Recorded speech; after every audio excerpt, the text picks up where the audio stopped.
All right, so we're in Atal'Dazar here. We're going to walk Cop through some things here as basically a new Mythic Plus player trying to think from the most basic level. And this one's especially interesting. I really wanted to start with this one because there's a lot of smaller things that you might need to be aware of in this dungeon that probably aren't super common for, if you did this on like Heroic or something, you obviously wouldn't do this. So step one that you need to be aware of immediately is you always need to go down these left stairs here, okay? If you ever go down the right stairs, a patrol will pass. So I'll show you the patrol. It's in stealth, so you wouldn't actually see it, but as you see, it attacked me right here. And this is a really, really big problem. On top of the fact that it's obviously going to put you in combat, it will stun somebody. So you do not want to get stunned by it, okay? And it will only pat till about right here. It only comes to this point here. So as long as you run down this left way, you'll never interact with it. But anyway, so you would have run down from the left stairs, and now you want to hug the right wall. So what I always do is the momentum carries me to this little golden block here, and then I land on this little golden block here. And then I ride that momentum onto this little golden thing here, so you don't take as much fall damage. You could just jump. A lot of people just jump, and they take like 30-40% of their health in fall damage. But obviously, it's not ideal, right? So if you do it that way, it's easy as a DK. You might have to actually jump as a non-DK, and that's just because we have mounted speed. But anyway, the main reason you do this is because if you do it at the second the dungeon starts, you're going to get down here as the boss is patrolling in. He'll be right where he is now when you land, so you basically waste no time at all. So typically, I usually tank him right here. A lot of people don't kill the boss too quick. I want to talk about this a bit.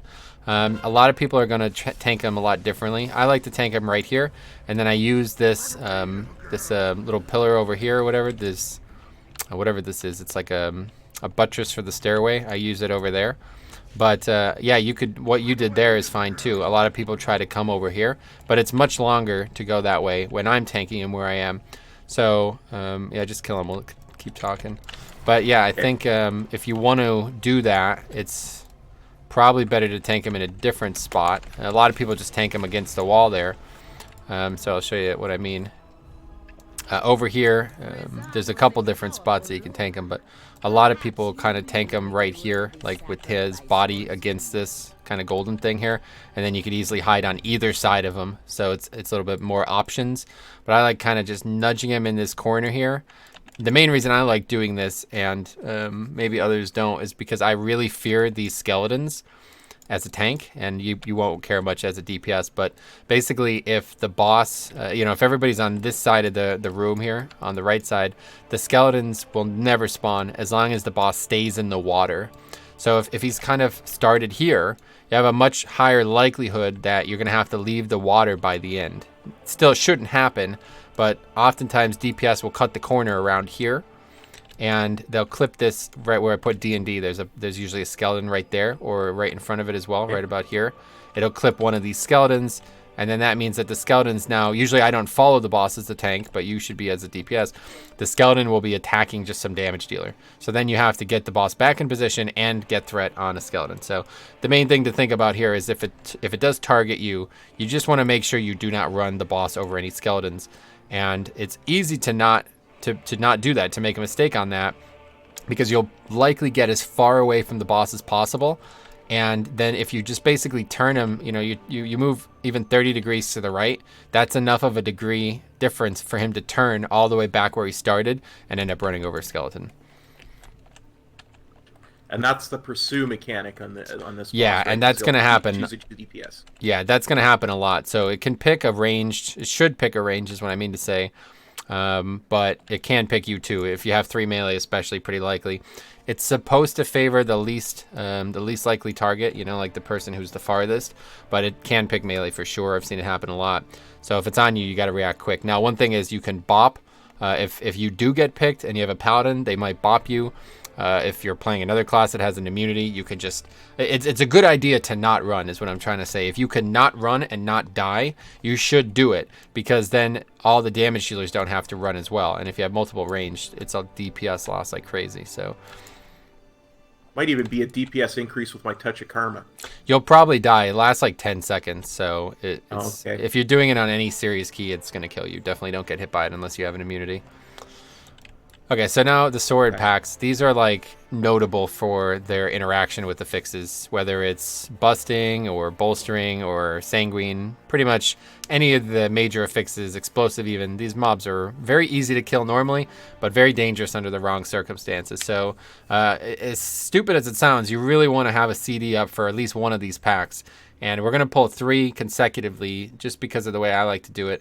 Not everybody is going to do this, but I always go at least one of these packs here.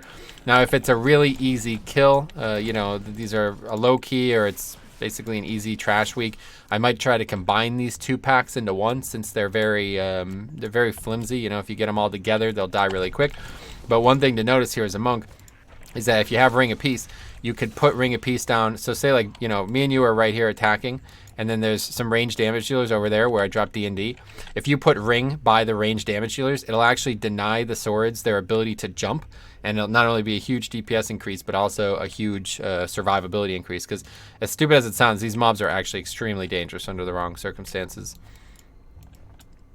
Okay, so Ring of Peace is really important for pretty much all Mythic Plus, is kind of what you're telling me. Yeah, I would really recommend getting used to at least having Ring. Even if you have it and use it like once a dungeon or even 0 times a dungeon, it would still be better than not having it, because there's a couple dungeons, and it's more so for this season. You're more thinking about next season with this, but this season especially, there's a couple times the dungeons where if you had it, it would be the biggest play any player could make. Like, you having it and using it even remotely well, it would be massive, especially the week that is happening currently while we're recording this. It's bolstering, so being able to isolate mobs so they don't get bolstered is a big deal.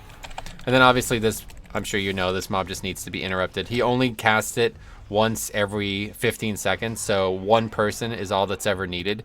As long as one person gets the interrupt, he can get every single interrupt. But oftentimes, there might be some complication. So like on teaming, there's 3 of these. Usually I will not pull this pack on teaming, but sometimes you have to. Well, you don't really have to, but sometimes I do anyway, just because I'm stubborn, I guess. But I like to pull this pack. You're not going to see every tank pull this pack, so if you pug and you don't see somebody pull that pack, just be aware. A lot of the times I'm not gonna do too much over here, but a lot of the times they'll go this direction instead, and I'll explain why that's a big deal. But wait, where's the mobs? I guess they're dead for some reason. Anyway, there should be 3 mobs like right here, and then 3 mobs right there. A lot of people pull all of these together into one pack and do, like, sometimes you might even see people lust. So typically, like 99.9% of the time, I would go to Razan first, and we would lust on Razan. But if people are particularly scared of trash, they might start over there and pull 2 packs there and lust instead. So just in case you see it, if you run with me, I will never do that, ever. I don't like lusting on trash, but some people might. And then this pack here is usually really basic. I'm going to mind control this mob always. Usually you would have fought that pack, quote unquote, this mob and the stealth mob that we talked about earlier. You remember that one? Yep. Yeah, so usually it would be that mob and this honor guard. And if you have a blood DK or a DK in general, they're probably going to mind control that mob there, just because it's, first of all, it's a huge DPS increase for them. And second of all, it's extremely dangerous. This is without question one of the hardest mob types in the entire game. And this is why I wanted to start with this dungeon, recording this, because I feel like this is the dungeon that has the most intricacies with how people might address this left side. So just be aware, if you run with me, I handle it what I believe to be extremely well, but not everybody does, and especially this season, it could cause a lot of problems. Like right now, there's a Void Emissary in this pack, so if we were fighting this pack, we'd have to, and there was no Blood DK, you'd have to deal with both the Reanimated Honor Guard and the Emissary, which would be extremely difficult, making it probably one of the hardest packs in the game. The packs on this side here with that type of combo. But typically what I do is, and it's always going to happen on bolstering, but it might also happen on other weeks depending on the key level, is I'm going to mind control it just to get it out of the fight, get a little bit of damage from it, and then I'm going to release it after we kill the other mobs. Like I said, always happens with bolstering because you do not want this mob to bolster, but it's pretty common that that's the case. Now, another thing that happens a lot in here that really sucks is you're seeing it right now. The shield bearers of Zool are patrolling really far away from where we want to fight them. We want to fight them basically here. And a lot of times I would have done what we just described, that pack with them as well, depending on the key and the fixes. We would try to get 4 mobs instead of just the 2. And it's really difficult when the shield bearers are doing this. So this is another good place to ring. If we come up here and they're padding away, you could drop ring kind of right where I put my D&D, and it will knock them back towards us and make them a lot easier to pull for me. But it's not really needed. If it happened, it happened. That's fine. And obviously, this bulwark of Juju mechanic, it makes them take like a ton of less damage. I think it's like 50% damage reduced. So you want to try to save leg sweep when both of them have done it. Now, it's pretty common that if you're running with a demon hunter or somebody else who has AoE stun, they're all going to do that. So if you want to get really meta, you could just wait until after somebody else has done it. That's how I always like to handle it in Pugs. It's just assume other people are going to be trigger happy and try to be like the calm and collected one in the group, you know? But either way, in an ideal world, when both of those mobs put their shield up, they should do it almost at the same time. You stun them both, and then you've just negated you've saved a ton of time by doing that. Gotcha. So here is where the things get interesting, okay? Now, I fear nothing in this pack whatsoever. I think it's an extremely easy pack, but that is because I'm going to mind control the hardest mob in this pack. So you might be skipping this pack a lot if you run with somebody else besides me, or basically besides the Blood DK. To skip it, it's extremely easy. You just have to hug the side here and make sure you don't get too close to that Witch Doctor. Now, we're actually in combat right now, and that's perfect. And that's because there's a pat here, another one of these pats. So that's pretty rare to happen, and it just caused a little bit of confusion here. But typically, if I was going to pull this pack, I would mind control the Honor Guard and then go out of my way to seek out that, that stealth mob so we can get it all together. And typically, it's going to patrol right about where I put my D&D. It'll patrol through that one way or the other. So if you ever see me do this key, very likely, unless it's a bolstering week, I'm going to come up to this pack and drop my D&D there. It looks like a misplay. Like, it's like, what? He missed his, what are you, Harry? But no, I'm actually putting it there. I'm actually putting it there on purpose, as close as I can to that pack there, because it's going to definitely aggro that mob before we get to that pack. Basically, what you're trying to avoid here is accidentally body pulling it and it's stunning you. Like, so if it stunned me, that would be the worst case scenario, because I would be like running like head of steam into that pack, trying to pop, pre-pot and put a AoE, get some AoE down. But then I get stunned and everybody else doesn't realize I get stunned. So they go barreling into the pack and there's no tank there for 3 or 4 seconds. So that might happen to you if you're in here. You might get stunned, or you might realize that the tank got stunned, and then you'll have to deal with that. But if you don't have a Blood DK, a lot of people skip this pack, and they try to skip a lot of stuff in the side. Gotcha. But so, again, we would kill this mob. Now, this is where probably one of the most interesting plays comes. It's only going to happen very seldom this season. Not going to happen at all next season. But I do want to bring it up just because it's kind of cool. Typically, in this pack, some weeks there is a Tides Emissary, okay? Now, you could actually make a big play with Ring. There'd be, I'll put a marker. There would be a Tides Emissary right here, okay? And it's going to make it so I cannot mind control the reanimated Honor Guard. But if the Tides Emissary is so far away that the reanimated Honor Guard does not have its buff, I can mind control it. So what I'd like to do is I like to grip the Tides Emissary and then quickly mind control the Honor Guard before it gets too close again to the Tides Emissary. And sometimes I fail because it requires a lot of dexterity. But if you do it right, it's an awesome play. And it would just be so much easier if we had a monk, because you'd be able to put your ring like right there, and then the mob would get knocked back and the Honor Guard would come free, and you would just be able to get it like isolated like that, you know what I mean? But it's not really something to care about, because by the time, next season happens, it's over anyway. So that time I'm doing this seriously. Yeah.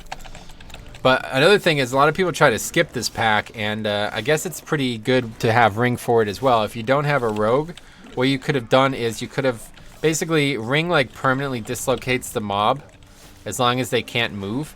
So what a lot of people do is they CC it, they hard CC it, and then they use a ring to knock the hard CC mobbed over to the right. And then it stays there, allowing you to run by the pack. So typically, if those mobs were there, let's say the skull position would have been the caster, you can't skip that. You'd walk by, you'd aggro it. But if you hard CC it and then ring it, it's going to go from about, you would want to ring it to about over here. It's basically going to get knocked over by the the honor guard, then you could easily hug the side here and skip it. It's a very interesting play.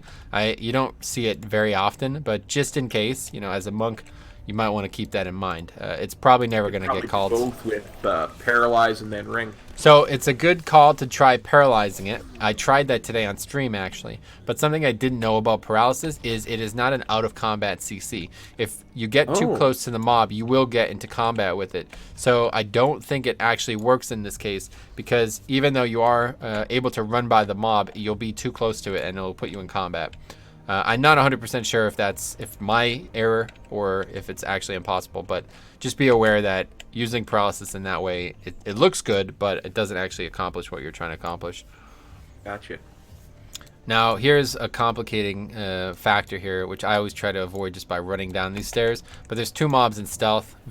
Seems like 70% of the time they're at their apex. I think they probably sit down here for a while, but they patrol from here all the way. I'm going to show you where. They patrol from the very bottom here all the way back to the top and to the right. So a lot of the times you'll see, every once in a while I'll get like in combat right here, and I'll just get stunned. And they'll still be in stealth, but they'll aggro me here. So if I don't get them by the time I'm at this lip, I'm going to assume that they're at the bottom of the stairs one way or the other. And a lot of people are going to... Sometimes people might even go with this pack too. I never do that because I feel like this pack's really dangerous. But just be aware that, you're not going immediately to this pack here, which is probably the most dangerous pack in the game, in the dungeon, I mean. So, yeah, just in case, don't accidentally, roll into this pack when the tank wasn't intending to go to that pack next, Gotcha.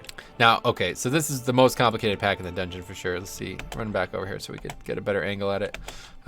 So this is without... Oh, yeah, good. Sorry. Yeah, let's run out quick because I want to talk about it before we kill it.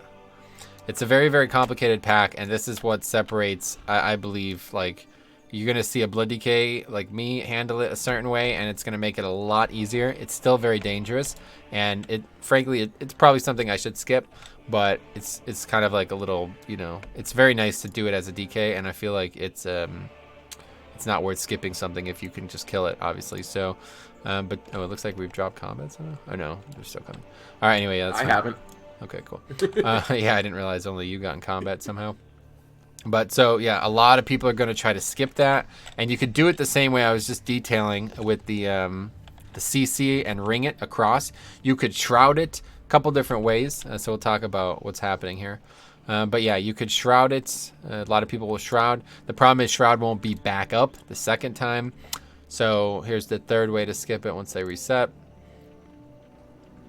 But the problem is here, it's actually not a problem at all. This is one of the most dangerous packs, and usually a very dangerous pack before a boss is a very big problem because it means you need to use your CDs for both. So what do you choose to use them for? Luckily, this boss is extremely easy for the first minute and a half. You literally don't need CDs for it at all. So this is a pack where you absolutely want to use CDs. These 2 casters, maybe it's not obvious to you, are extremely dangerous. They do a casted ability that just does a poison bolt, and it picks a random target. So it doesn't always pick the tank. It almost never picks the tank, really. So that is something that you really got to lock down with interrupts and stuns and any type of disruption that you could give. But the main thing is the ability that turns you into, it's like a frog, or no, it turns you into a saurid. It hexes you, and it puts a big green circle around you that if anybody else is in it when it expires, it hexes them too. Have you seen that mechanic? Okay, that's like that one raid fight. Yeah, it's basically the exact same mechanic, but it can be interrupted. So, again, this is one of those things you got to think about as a melee DPS. If you're in a group and you have, 3 DPSers all with good interrupts, what's the likelihood that all 3 of them are going to use their interrupts on the first cast of anything? You got to think about that, because if everybody attacks and interrupts the same target and nobody can interrupt any of the other casts or any of the other targets, that might cause a wipe. Like, stranger things have happened, you know what I'm saying? So that's the same thing you were saying about laying it cool and yeah, let the other people interrupt the first one, and gotcha. That's probably the biggest tip I can give as a melee DPS in 5-mans, because I feel like you have a big advantage with interrupts and you really want to use them well. And I see so many melee DPS just have no interest in interrupting. They just use it the first chance they can. and then we don't have interrupts, and then it's on, you know, things like Ring of Peace or stuns or grips to interrupt. So anyway, this pack specifically, it needs a lot of effort. If you're going to fight all 4 of these mobs, prepare to work hard. You're going to die. It's going to be very difficult on most keys, unless you're doing a really low key or like a really easy trash week. Pulling all 4 of these mobs is a very dangerous thing. So again, the other way you could skip them, which is pretty common, is stay there. So typically what I would do is I would grab these mobs like this, and I would run them over here, and then you sneak by. Go ahead and sneak by while they're on me. Sneak by and get to the right side of the platform, so they don't. Yeah, perfect. So that's exactly where you want to go, right over there. Now I'm not gonna actually die because this is just these mobs couldn't kill me if they wanted to, but they would kill me, and then you and the 3 other people would be over there, and you would just battle res me, or not battle. You wouldn't even battle res. You would just use regular res on me. You understand? So effectively, we skip this pack with only 1 death, and obviously, you know, you just res me, and that's that. And then we'd have to do it on the way out as well. So this is like if you have no rogue and you really want to skip, and you don't want to deal with the ring shenanigans. The thing I talked about with CCing and using ring, that's like really, really top level shit. You're probably never going to do that. Like, I'm not even going to lie about it. I don't think anybody's going to ever ask you to do that. Just be aware that you have the probably most overpowered ability in the game for something like that if you really wanted to in your group. But in a normal group, nobody's going to ever ask you to do that. Everybody's just going to rely on rogues. And don't forget, this is going to change. We're talking about skips that are relevant right now, but in Season 4, you're going to be able to use the new affix to skip things. So it's going to change a lot about how this dungeon is done. But this is the, like, you want to have this kind of legacy of information before you go into Season 4. So when people are deliberating over something, you're understanding what they're talking about. You know, you don't want to be seeing all of it for the first time. Gotcha. Now this fight is probably the easiest. It's actually not the easiest in here, ironically, but it's one of the easiest fights in here because the first half of the boss is extremely easy. So I'm going to tell you everything you need to know here. All 3 totems have to die at the same time. I'm sure you know that. But the problem is you want to minimize your CD usage on it. You're going to want to go into this assuming everybody's just used their CDs on this previous mob pack, because they should. If they don't, they're idiots. You don't need CDs for this boss unless you're sure they're going to be back up, because you want to make sure they're back up for when the fight actually starts, and that's the second half of it. That's usually when you'll get your second lust. After we complete the totem phase, you'll get your second lust. So let's see. I think on normal it doesn't even matter. You can just kill the totems. But either way, I'm pretty sure DBM has a thing that comes up on the screen. It shows, yeah, on the right side of the screen. Do you see all the 4 health frames? Or do you not see it? Yes, sorry. Oh, you do. Okay, cool. Yeah, so like you want to keep an eye on that. Thinking about DPS. Oh yeah. You want to keep an eye on that just because yeah, you want to make sure that yours is not way ahead or way behind. Now, something else I should bring up, which probably never going to interact in your capacity, but just in case, this boss is another, he has an interrupt, another one that's going to happen only every so often. One player can get it every single time. So for me, if I get the first interrupt, I know the next time I need to interrupt will be as soon as my interrupt comes up. So it's basically every like 15 seconds he casts the ability. So just be aware. Again, this is one, you know, only one person is needed, but you'll want to make sure you're contributing at this point in the fight, because if, you know, if nobody else is interrupting, you can still get every single cast. But we didn't really get to see the fight, obviously, but typically if I was tanking the encounter, it would depend on where the boss is jumping, where we start it. Like he's going to jump to a player, so there's going to be a player at all 3 of these colors, and he's going to jump to one of them always. He's always going to jump to a player. So one way or the other, the boss is going to start pretty much on one of these colors. So if he starts at blue, I'm always going to try to run him away from this gate here, just in case. It's a good habit to get into, because if you get to where Moon is and you didn't skip this pack, they will aggro through the gate. So you really want to avoid fighting the boss over there unless you absolutely have to, just on the off chance when your DPS ends up getting in trouble. But this fight's actually really annoying because you have to constantly kite. So what you want to do as the damage dealers... Yeah, the puddles are going to keep dropping. You have to constantly kite out of them. So what you want to do as a damage dealer, I'm going to draw like a little diagram with these colors. So what you want to do as a damage dealer is, I'm the tank. The boss is that skull, okay? So what you want to do as a damage dealer is you want to have one melee there, and 1 melee there, okay? So basically, you're following this pattern. So watch what happens. I'm moving. I'm pulling the skull with me, and you're dropping the orange here, okay? You're dropping it on the outside. And then again, I'm moving the boss. I'm putting it here, and you're dropping the orange on the outside, where the green person is dropping it on the inside. You know what I'm saying? Like, you're dropping it in the same pattern and not overlapping each other. Now, of course, all shit's hit the fan. If you have 3 melee, you can't stop. It's gonna overlap, and you're gonna have to constantly move a lot more. But usually you have at least 1 range and keys, and that's the way you want to do it. You just want to make sure you're on the opposite side of the back half of the boss as the other melee, because if you're in front of the boss, you're going to be dropping it on top of the tank, and then it's going to mean the boss has to be kited a few extra yards every time, and you just, obviously you don't want to do that. Interesting. It's actually the same concept that we battle with in Mythic Ajara. I'm kiting the boss, and I'm coming through the direction I want to kite, which means that if there's anything in the path that I have to kite more. So you want to avoid that, because obviously we don't have a limited amount of space here. The amount of space is, it does go away. The puddle goes away eventually, but it takes a very long time to go away. So if you have to kite a lot, like if we started Skull and melee are constantly crowding the boss and dropping it where they shouldn't be, or worse, you got a range who's like over here where the red marker is, that's really bad, because that means that when you get to red, you're going to have to skip a ton of spaces. You're going to have to basically say, like, we'll call it like an allocation of kiting.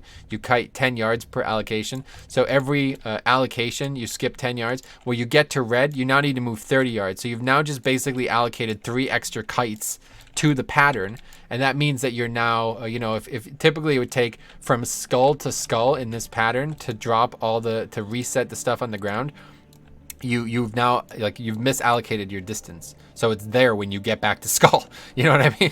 So it's like not, you don't. Yeah, you understand? It really is exactly like Ashbane. Yeah, it's the exact same mechanic. Now, this pack is low-key very, very dangerous, because 2 witch doctors and 2 shield bearers. Again, the shield bearers are the mob type that are going to put the 50% damage or whatever reduction up. It's going to, put that shell up. So again, as a windwalker, you can do some big plays here with spinning, or what's it called? This leg sweep. Yeah, leg sweep. Yeah, you could use leg sweep, but again, you don't want to do it early. This is the biggest mistake I see people do, is they do it way too early. And if 2 people do it too early, that's such a big problem that you will have DR'd the stuns that you might not even be able to interrupt when you want. So do not do it early. Always wait until the second shield bearer has done his shield, no matter what. Even if they're out of sync. Even if the first one goes and the second one doesn't start going until the first one is over, it is still better to wait. Because if you stun the first one and then the second one starts it and you stun it again, you will not have another stun for the second usage of the first one. Does that make sense? That makes perfect sense. Absolutely. Okay. Is using paralysis on one of them a good play at all, or? It's a good play to stop them individually, but it doesn't solve the problem. Like, you want no barriers if you can, ideally. If you're going to individually interrupt them, it's better to just move the mobs away from them. But the best situation is I drop D&D, everybody drops all AoE, and we never have to move the mobs. If you watch like a normal key, it's very disruptive when these shields happen, because the mobs are not dying. You know what I mean? Like, they're taking almost no damage. So like the group's kind of panicking. It's like it's reacting very oddly to the situation. They're like, oh, I'm not doing any damage, so I'm gonna move. Well, the mobs aren't moving though, so I'm back. Oh, I'm moving again. Oh, it's just really not good. Like, the ideal scenario, both casts start, interrupt it, both casts start again, interrupt it a second time, pack's over. You know what I mean? Gotcha. But of course, the actual witch doctors are still extremely dangerous, and that's going to complicate things, because they might hex you.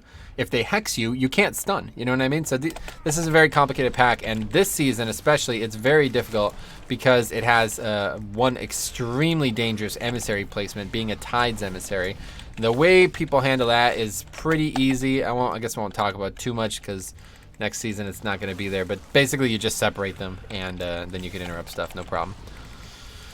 Same with these Sard packs. Again, it won't matter next season, but oftentimes it's difficult to interrupt this mob because there's a Tides Emissary here. It doesn't really matter. You could split pull it. We could talk about that, but there's just no reason to. This should be more for the future.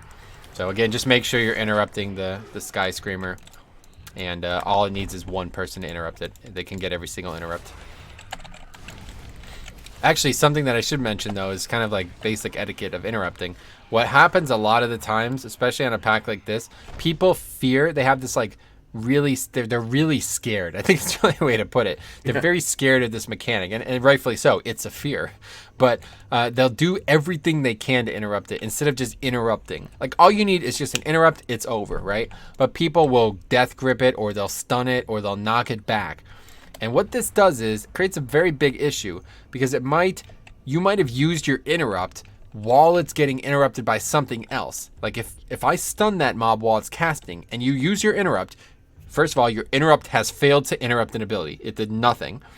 And the stun does not actually interrupt the mechanic. It will cast it immediately after the stun is over. So you really want to keep it like... Basically what I'm saying is don't be the first person to interrupt on this mob, because if you do, you might end up realizing that you just wasted your interrupt because somebody stunned it or did something really stupid. You know what I mean? Gotcha. It's very common, and I've done it myself at times, just not thinking. Like, you see an ability, you could stop it from getting cast. You often do it, even if it's not the best idea. Okay, so now this pack is a complicated one. 99.9% of the time, nobody's going to pull this pack. I have been known to pull it at times, depending on the affixes, but you really don't want to pull this pack. It's very, very dangerous. It gives an absolute ton of count now, and the mobs aren't as dangerous as they look like they are, being all named, but it's still a pack that is just, it's got a ton of freaking health. So a lot of people are going to skip it. Now, you could always skip it by going around to the right here. If you hug this right side and just, kind of hop over that ledge there, you will never get too close to these mobs. But you really got to make sure you don't accidentally aggro them. When I'm tanking, I always just grip this mob down. Again, we want to make sure we interrupt. If for some reason the error we made before, that I talked about making before, happened here, you would wipe because you'd get feared into this Dinomancer pack, So those are the reasons you really want to think about that. Now, not every week, and it's going to depend on what count looks like next season. Not every week I'm going to pull this Feasting Sky Screamer up there. You see it? I marked it with a skull. Not every week you're going to pull that. You don't always need the count, and it's a mob that you don't want to fight if you don't need it. But a lot of the times, if we're in a position where we need it, I'm just going to pull it with this pack, and we're going to just, we fought this pack a dozen times, basically, the same combination of mobs.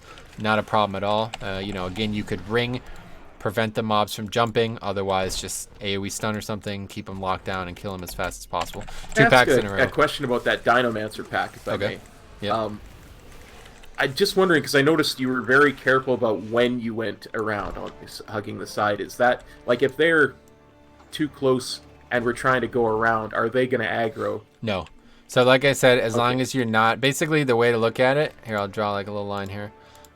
So you see... I'm going to put a line here between two markers. You see this like this inner area here that I drew a line? As long as you're not within this area, you will not pull these mobs. Even if, here, practice it. Come over at their apex and just hug the side here, and you'll realize that they do not get far enough to aggro, no matter... So now they're going back the other way, so practice it this way as well. It's the exact same pattern. They will only pad about 80% of this giant circle. So as long as you're without those colors, you can... Oh, actually, I got too close that time. So it can actually, this side, it will aggro a little bit, it will pad a little bit farther, but you should never come this side.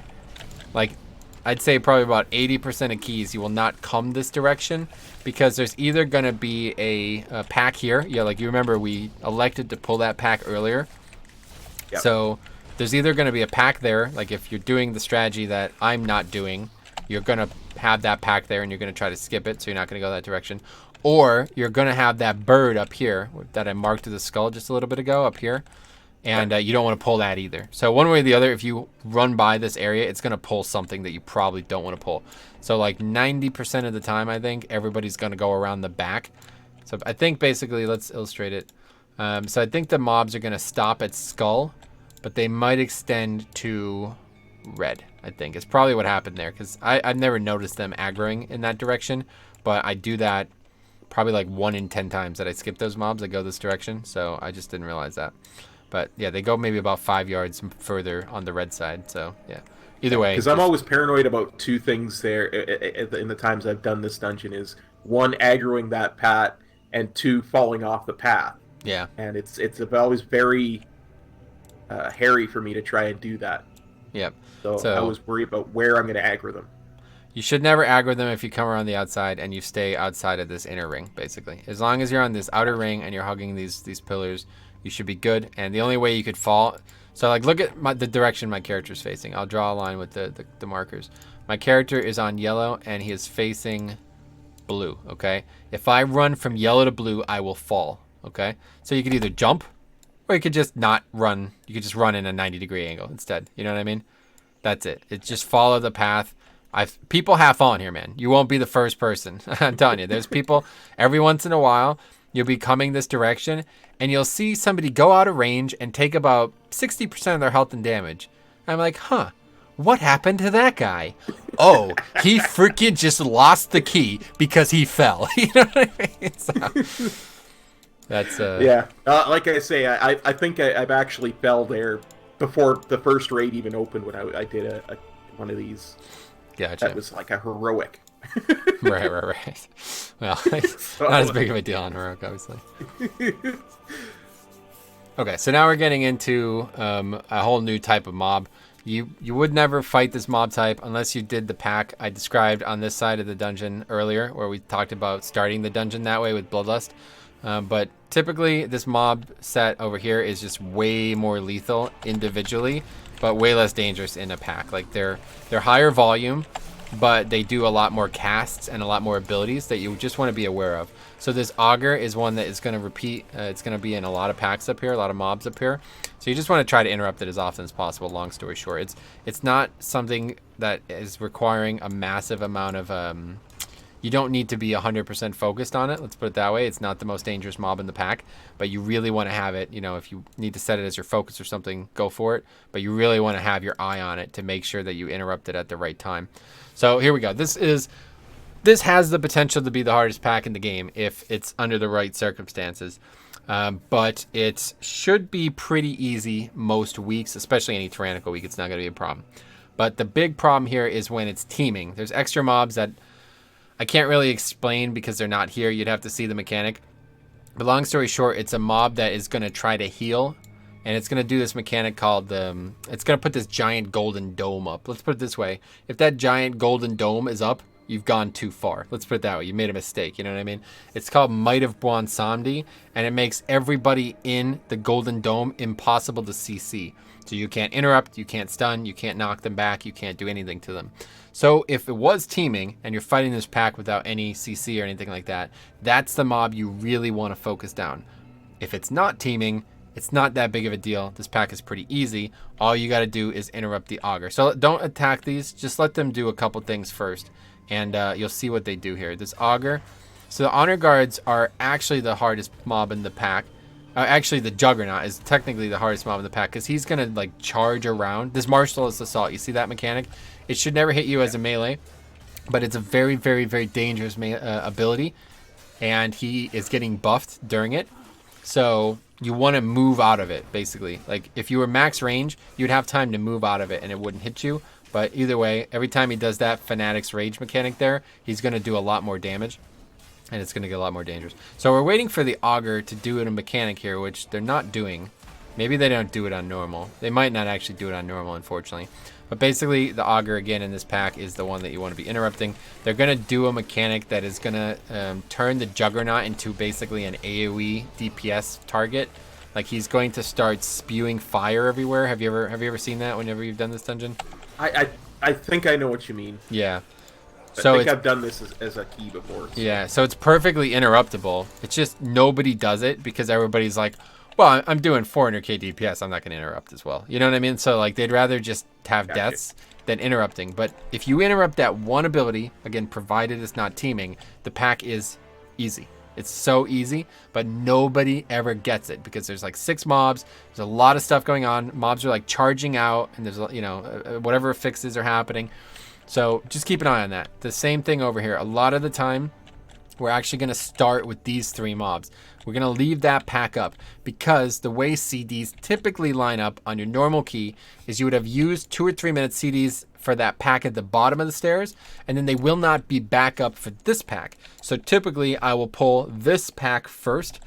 You don't normally need this pack unless you do my exact route, where you pull exactly what I pull and you keep the pet. If you do not keep the pet, you don't need these 2 mobs here because you have enough count with the pet dying, the mob that would be the pet. But again, it's the same thing. You're going to have an Augur and a Juggernaut. It's going to Fanatic Rage, and then the Augur is going to buff the Juggernaut so he spews lava all over the place. That combination is absolutely lethal, so just make sure you interrupt the Augur. You could, like I said, he's also going to be casting fireballs. You could interrupt that too, but it's a lot more important to interrupt the ability that is going to spew fire everywhere. Now, something else that you should know is that these 2 mobs, the one we just killed, channeling on the pool, I put a skull, and the one that's currently alive, I put a red marker. Those mobs will aggro with the boss. So if you ever see, you're doing a low key, this happens all the time, and you see somebody go right for the boss, just be aware those mobs are going to aggro. It's not actually a problem as long as it's not bolstering, but people are idiots and they don't realize that they should probably kill the trash before they kill the boss, right?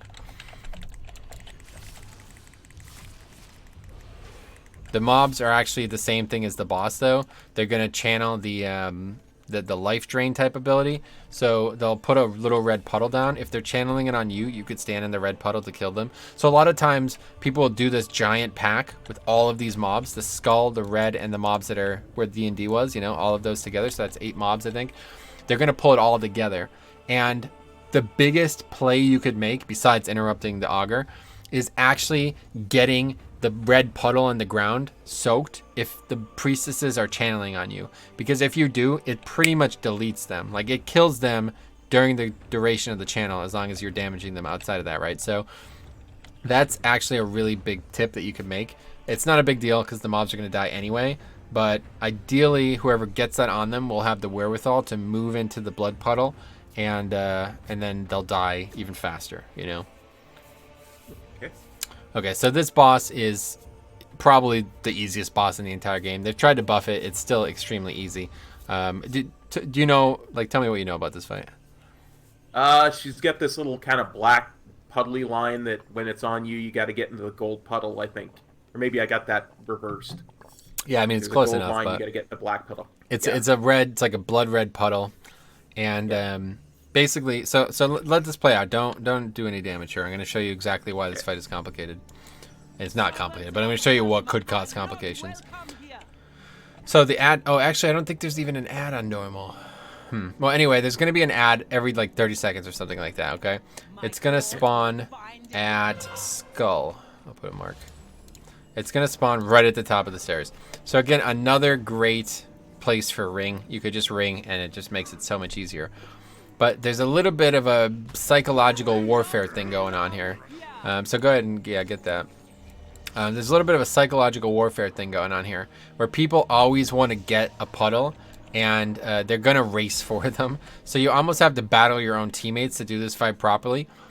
So what I like to do is, I have kind of like gotten a mental estimation of when this fight is going to begin, effectively. That mechanic is going to begin. And I get it before you even need to get it. 9 times out of the 10, you know, brain dead DPS are just going to react to the mechanic happening. They're not even going to think about like what is coming up. So get it before it happens. So here's a big tip for you. When the ad spawns, by the time it takes to kill it is usually enough time to get the puddle and have the puddle be still up for when the mechanic happens. Does that make sense? Oh, so you're basically getting the puddle twice. No, you're still only getting it once. But so go ahead and get the puddle, and you'll see how long it lasts. See how long it lasts? Gotcha. It's like 14, 15 seconds. Yes. So again, the ad will spawn, say, at second 30. Okay. It will take. So between the time the ad spawns and the boss does the mechanic, it's another 30 seconds. Let's just say that. I don't know exactly, but that seems right. So 30 seconds in, ad spawns. 30 seconds later, she's going to do the mechanic. But it takes, say, 20 seconds to kill the ad. If you get the buff, it lasts longer than the remainder of time between the time that the ad died and the boss begins the mechanic. And this seems really trivial, but it's important when you got multiple melee, because you do not want to all be racing for the same thing. If you all go to the same one and nobody gets it, you know what I'm saying? If like all 3 people go to the same one and nobody got, 2 people didn't get it, you basically, like, you've made this fight way longer. You understand? Yeah, I see exactly what you're saying. Yeah. All right. So just kill the boss. So that's like, it's really, I don't know. It's not that big a deal. You could just react to it, and that's fine. It's not a big deal. But I've learned this. I think this is probably the biggest tip I can give in this dungeon, is do not see. Look, we both did it. You know what I mean? We didn't even it's that common. You weren't even planning that. Yes, yeah. 2 people just always go to the closest one, and then that's it. So think about this, right? So let's talk more about why this is a problem. So if every single person. So let's put some markers. There's one there. There's one there. There's one there, and this is pretty common. They're pretty spread out. You know what I mean? So there'll be 5 puddles. Okay. So if we got the boss right here where she was, right next to Skull, and nobody has taken any puddles yet, everybody's gonna go for Skull. Everybody. You got 3 melee, they're all going for Skull. Nobody wants to lose 20 seconds of DPS. You know what I'm saying? Like, nobody wants to do that. So you want to get the puddle before the mechanic starts, so you don't have to deal with that. You know what I'm saying? And then, so like you run over and get red before the mechanic even starts. Well, now there's only 2 people going to Skull.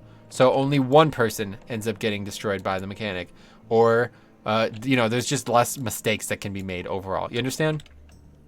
I know exactly what you mean, because I can remember doing this and going beforehand and being worried that the puddle was going to be gone. Like, the puddle buff was going to be gone before she did the mechanic. Yeah. Because nobody else was moving. Yeah.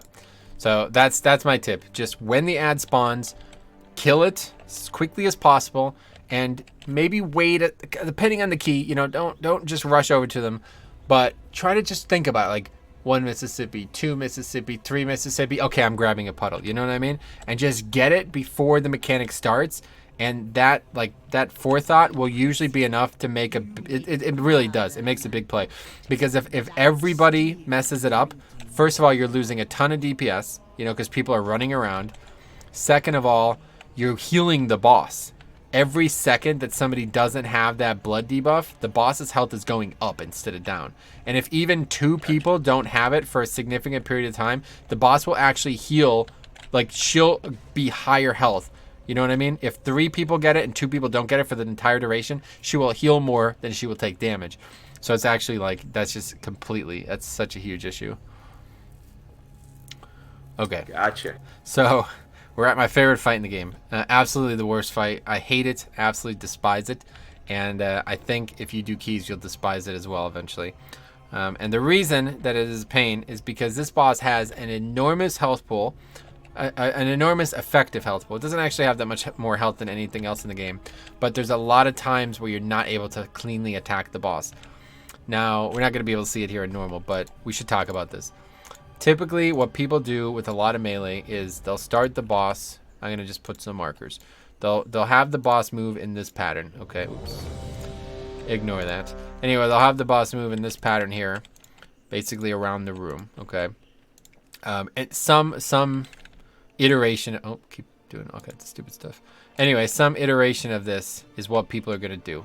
Sometimes they might not, so what I'm indicating with these colors is I might move from skull to red to blue. Well, they might just skip red altogether, depending on what's going on, But one way or the other, this is what they're going to do. They're going to start the boss on one side of the room, and they're going to move it to the other side of the room.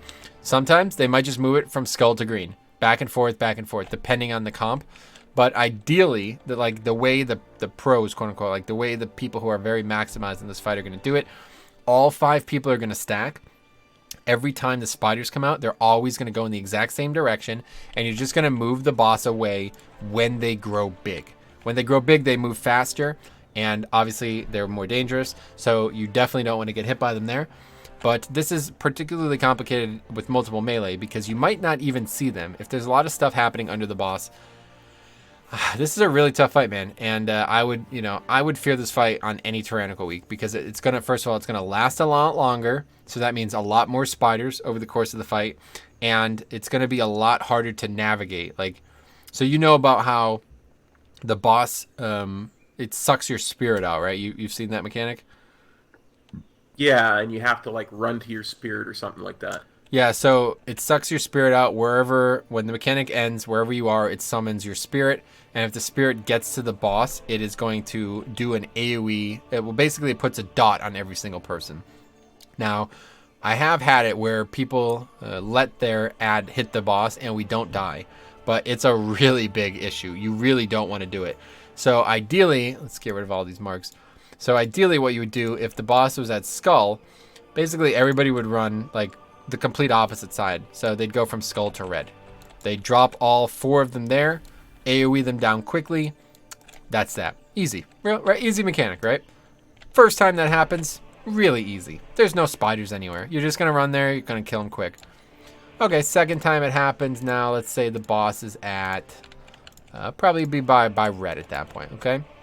At that point, well, you're going to run from red to the opposite side of the room. Well, the opposite side of the room is now much farther.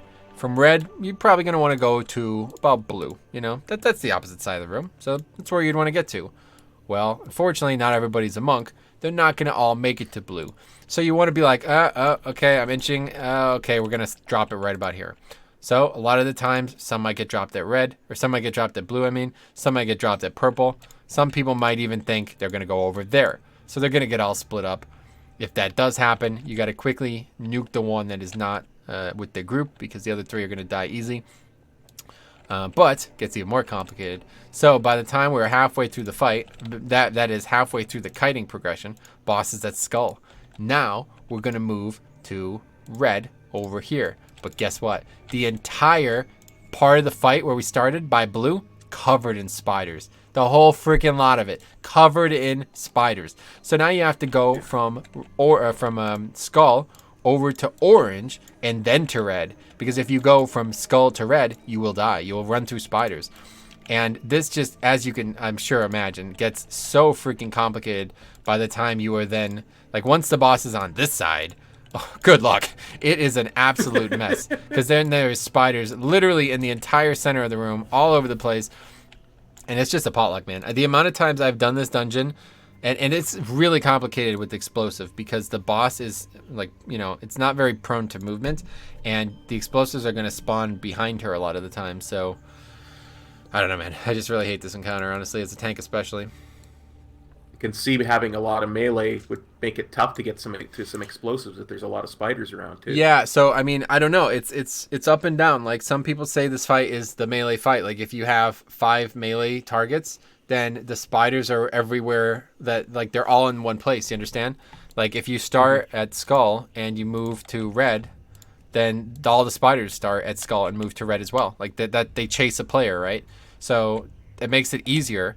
But then by the end, like if once you've done a full revolution, you're talking about like a freaking a nightmare. There's like 400 little spiders. You know, it's literally a nightmare. It's scary. It's legitimately frightening. So I don't know. This fight is just, I can't stand it. I really can't. But the long story short here is, do not hit a spider, because if you do, it actually makes kiting a lot harder. A lot of people in the early days used to like to clear the spiders, and you might see people still do it. So if you do, be aware it's not going to complicate your role because you're not tanking. But if you do it, and you do, like, basically if you have a rep pally or a demon hunter or a rogue, keep in mind they're probably going to run through spiders at some point, just because, first of all, they either think it's a good idea or they're idiots playing those classes anyway. They don't care and they just run through them. But yeah, it's possible. And so then, like, you might have, like, the kite path might, you might want to drop, again, the boss might be at skull. You might want to drop the ads over at red. And there might be, say, a puddle there and a puddle here, because that's where people broke them. So then you got to kind of adjust, to run through it without, I don't know. It's just such zigzag your way through. Yeah, and then of course there's still actual active spiders as well. They're like, cop, you know what I mean? So I don't know. It's just that's what it'll be. Cop, get out of the spiders. Yeah, but yeah, so it's harder than it sounds. Just make sure you don't get hit by a spider when you're under the boss.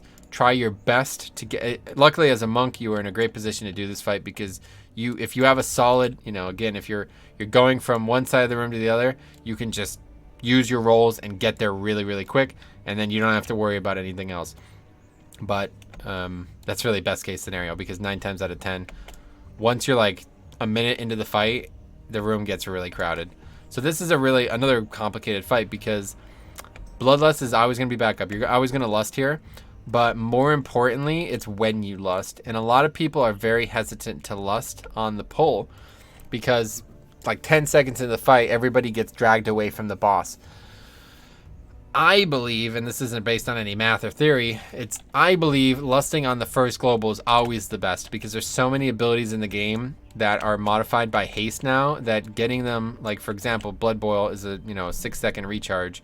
With Bloodlust, it's only a 4.5-second recharge. So even though those like wasted globals seem like a big deal, I always feel like getting those like 10 or so second CDs on CD quicker with Bloodlust is always going to lead to more DPS. And obviously with the pre-pot, it's, I don't know though, but you'll see a lot of the times people wait to lust until the ads spawn, kill the ads even quicker, and then get back to the boss.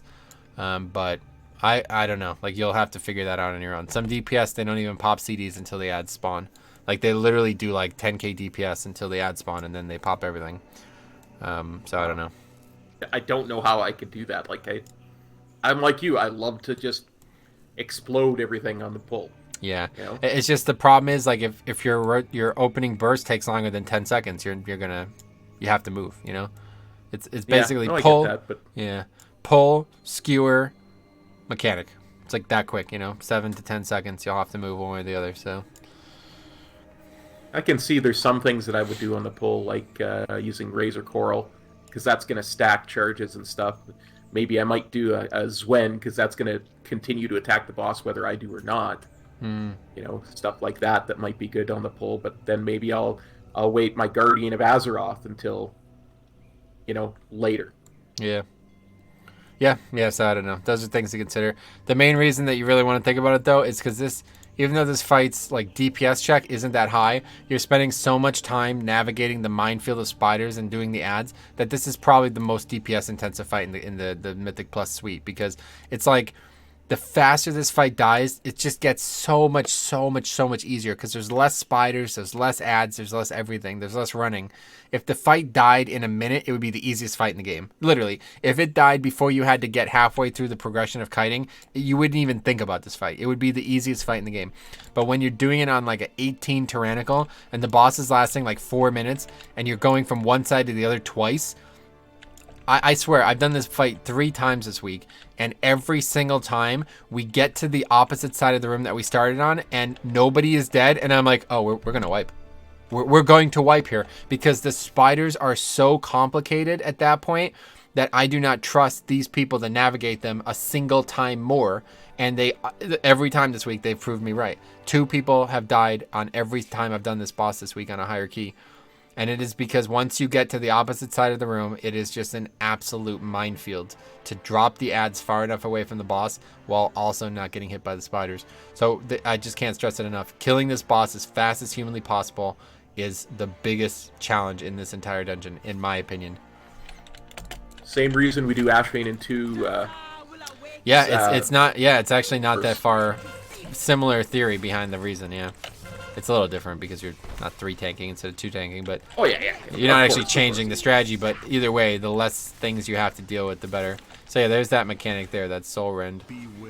So that's, I mean, not that it matters on this difficulty, obviously, but that's the big mechanic that, like, you mess that up on a Mythic 10 or Mythic 18, you're done. Like, you have to run out when that mechanic is on you. But, oh, wow, 400 item level. Ooh, Titan Forged. Yep, even in these I get lucky. Okay, so any questions about the dungeon? No, that seems really straightforward and a lot of good information to digest. Sometimes you'll get to the last boss and you won't have count. It doesn't really happen in Season 3 because of the emissaries giving a lot of extra count. And I assume it probably won't happen in Season 4 either because of the new mob types giving extra count. But in season 2 and 1, it happened all the time. We'd get to the end of the dungeon and the bosses would be all dead, but the trash would still be there. At that point, there's a couple options. If you're a Death Knight, usually you would plan around this and you would have your pet be the last count. I would release my pet and kill it. The other option is coming down and killing these mobs. Now, a lot of people actually do what? Let's show it off here. A lot of people are going to jump down here because, again, we cleared this all out, but typically there'd be the pat in the dead center and then there'd be the bird on the skull up there, so navigating the center is not worth it. So it's better to just jump down right here. I actually messed it up, but you can land on this skeleton pile and you will not take damage. You'll fall barely enough to take any damage. And then you could come over here. You'll usually, no matter what route you do, you usually need both of these mobs, which is kind of dangerous. 2 of these mobs mean you need 2 interrupts, you know what I mean? So if everybody interrupts the one and nobody interrupts the other one, could be the key. Like there, we let the cast go off. This 5 seconds of fearing, even though it's not going to pull any more trash, that could be enough time to lose the key. So to lose a key, yeah. Yeah. So with the new affix that's coming, like the new season thing that's coming, and all the people talking about doing skipping and this kind of that, isn't there something where it'll pull that stuff that you skipped using the new affix? Like I'm not 100% sure. Yeah, so it only pulls the stuff in that realm. So it's not going to aggro any trash that's in the dungeon right now. What it's going to do is there's 4 lieutenants, they're called, or is it 3? I don't know. However many lieutenants there are, I think there's 4. But either way, if you skip any lieutenants, like if you didn't kill all the lieutenants, they aggro when you pull the last boss. That's what happens. Oh. So it doesn't aggro any trash. It just aggroes those mini bosses basically. Which would be hellish on this dungeon. I don't know. I'm hesitant to say one way or the other because I've already seen people on the PTR skip 2 out of 4 of them and just lust and nuke them with the boss. But we'll see. The last boss, this dungeon, you might be right. This is a dungeon that I would never want to do it on because fighting trash, because that stuff has other mechanics too. It's not just mobs that you damage. It's not a tank and spank. They have mechanics too. So dealing with those mechanics while you're dealing with the Asmus mechanics, I'm going to pass on that one. But maybe, maybe my mind will be changed once the season's out. I don't want to talk about season 4 yet because I have not tested it enough. But no worries. It was in my back of my head. Cool. So any other questions? Very good. But not that I can think of off the top of my head. That's very comprehensive and very helpful. Thank you so much. Yeah, I've been thinking about this one for a while, and I'll put more thought into the other dungeons, and hopefully we'll get a good look. The other thing is, I don't think you're ever going to do a dungeon where you go left, but sometimes people do go left. And this mob that I put a skull on, this Colossus mob, is an extremely dangerous mob.